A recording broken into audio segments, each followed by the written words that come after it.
Évangile de Jésus-Christ selon saint Luc, chapitre 10, des versets 1 à 12, puis 17 à 20.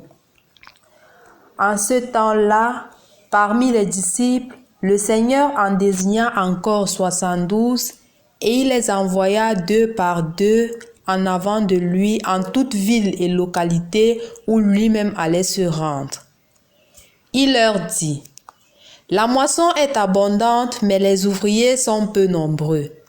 Priez donc le maître de la moisson d'envoyer des ouvriers pour sa moisson. Allez, voici que je vous envoie comme des agneaux au milieu des loups.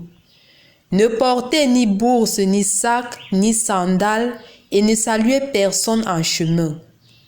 Mais dans toute maison où vous entrerez, dites d'abord: paix à cette maison. S'il y a là un ami de la paix, votre paix ira reposer sur lui. Sinon, elle reviendra sur vous. Restez dans cette maison, mangeant et buvant ce que l'on vous sert, car l'ouvrier mérite son salaire. Ne passez pas de maison en maison. Dans toute ville où vous entrerez et où vous serez accueillis, mangez ce qui vous est présenté. Guérissez les malades qui s'y trouvent et dites-leur: le règne de Dieu s'est approché de vous.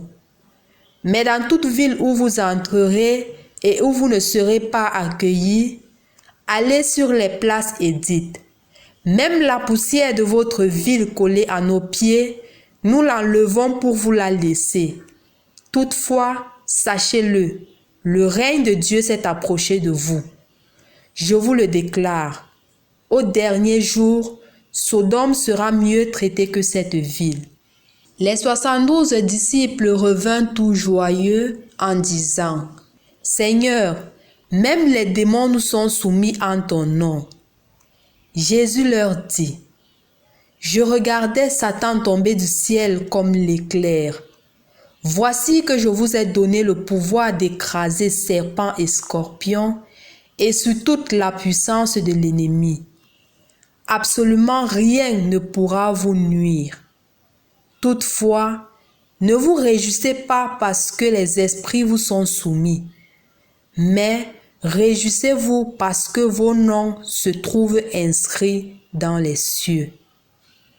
Parole du Seigneur. Au nom du Père et du Fils et du Saint-Esprit. Amen. Salut frères et sœurs dans le Christ. Nous voici rendus au 14e dimanche du temps ordinaire à Naissé. Et pour notre méditation de ce dimanche, je voudrais vous proposer de nous arrêter sur l'Évangile et en vous proposant 3 points. Le premier point, Jésus qui envoie les disciples en mission. Allez. Le deuxième, Jésus qui dit: je vous envoie comme des agneaux au milieu des loups. Et le troisième point, Jésus envoie ses disciples 2 à 2. Il est bon, frères et sœurs, dans le Christ, que Jésus, en envoyant ses disciples en mission, dit: allez, il les laisse libres. Il n'a pas peur qu'ils s'en aillent pour annoncer son évangile. Alors c'est un maître qu'il sait que la joie plus grande est de voir le disciple grandir, voler par ses propres ailes. Il ne lie pas les disciples à eux. Je pense que cette liberté que Jésus accorde aux disciples est aussi la liberté qu'il accorde à chacun de nous. Notre relation avec lui doit être une relation libre. Libre dans la mesure où nous savons à qui nous sommes liés, à lui. Parce que justement la liberté s'exerce de façon correcte dans la mesure selon laquelle on sait à qui nous sommes liés. Et je pense que chacun de nous devrait réfléchir sur ça à propos de sa relation avec le Christ. Le deuxième aspect que l'Évangile nous présente, Jésus dit à ses disciples: je vous envoie comme des agneaux au milieu des loups. Mais qu'est-ce qu'un agneau peut faire au milieu des loups? Je pense que cela devrait nous aider à être joyeux parce que souvent, il nous arrive de penser que nous annonçons le règne de Dieu dans la mesure où nous sommes forts, nous sommes grands, où nous sommes talentueux, nous sommes intelligents. Mais un agneau, il est faible. Qu'est-ce qu'il peut faire au milieu des loups? Cela voudrait dire que le Christ reconnaît que nous sommes fragiles, nous sommes faibles, nous sommes souvent même incapables. Mais ce n'est pas ça la chose plus importante pour annoncer son règne. C'est le fait d'avoir confiance en lui et que c'est lui qui est le premier et que nos fragilités, nos limites ne sont pas un frein pour l'annonce de son règne, mais un atout parce que ça montre que nous sommes humains et cette humanité qui permet à chacun de nous d'être frères et sœurs dans le Christ. Le Christ ne cherche pas des personnes excellentes, mais des personnes qui vivent leur humanité dans la simplicité, la bonté et dans l'amour du quotidien. La bonne nouvelle encore en ce jour dit, je vous envoie 2 par 2. Ou mieux, le Christ envoie ses disciples 2 par 2. Il y a le dicton qui dit, il vaut mieux être seul que d'être mal accompagné. Frères et sœurs, je vous dis, personnellement, je pense que ce dicton est la résultance d'une peur de vouloir se confronter avec des autres.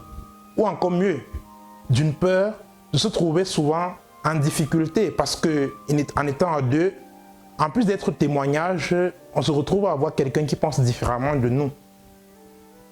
Je pense personnellement que le Christ, en envoyant ses disciples 2 par 2, il leur envoie, le fait d'être à 2 est un signe de témoignage, mais surtout, c'est un fait qui aide à rappeler à chacun de nous que nous sommes des êtres de relation. Nous naissons dans la relation. Nous venons dans la relation. Nous vivons en relation. Personne n'est une île. Et justement, il est vrai que dans la relation, on expérimente des difficultés. On expérimente des moments d'incompréhension. Mais aussi on expérimente des moments de joie. Et c'est une joie immense parce que quand on la vit de façon partagée, on ressent une joie qu'on ne saurait comment l'expliquer. Donc, frères et sœurs dans le Christ, je pense que l'évangile de ce jour rappelle à chacun de nous qu'il est bon que nous ayons bien conscience que nous sommes frères et sœurs dans le Christ et que la relation avec l'autre ne nous détruit pas, mais nous aide, nous approche à vivre comme Christ nous le demande. Remercions le Seigneur, bénissons-le pour ce dimanche et loué soit Jésus-Christ. Au nom du Père, du Fils et du Saint-Esprit. Amen.